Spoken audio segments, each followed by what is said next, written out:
The privilege of a lifetime is to become who you truly are. Carl Jung. Have you ever sensed that a part of you lives behind a mask? Maybe you've noticed it in small moments, at work, at home, even among friends. You walk into a room and your words feel chosen, your gestures practiced, your laughter just a shade too loud or too soft. It's hard to explain, but sometimes it's as if you're watching yourself from the outside, performing the role expected of you. There are people who see you every day, yet you wonder, do they know what is really beneath? Maybe you feel exhausted at the end of social gatherings, not because you dislike people, but because the mask feels heavy after a while. There's a quiet ache to it, a longing to rest, to let your guard down, to simply be without effort. But Carl Jung saw this another way. Jung believed that each of us develops personas, masks we wear to meet the demands of society.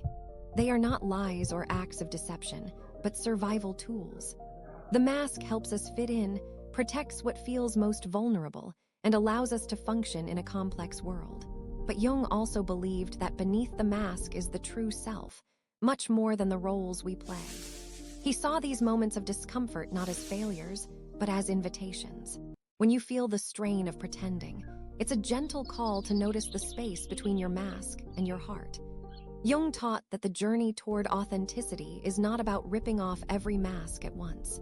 It's a slow unfolding, a compassionate curiosity about all your parts, the public, the private, the hidden.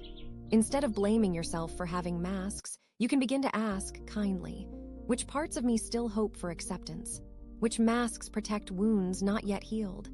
As you open to these questions, something softens. You may find yourself practicing honesty in small ways, a truth quietly spoken instead of swallowed, a moment of silence instead of forced laughter. You may discover the courage to say, "This is hard for me," or "I don't know," or even "This matters." When you live with gentle honesty, you may notice your relationships deepening. People sense it, and some will meet you there. If this speaks to something in you, consider subscribing.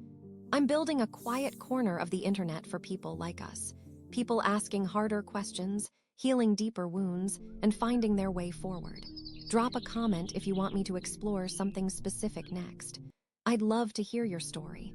It's all right if you don't know exactly who you are without the masks. Nearly all of us are searching, walking carefully between the need to belong and the longing to be real. You don't have to fix everything all at once, but you're here, and that's a beginning. Take care of yourself. I'll see you in the next one.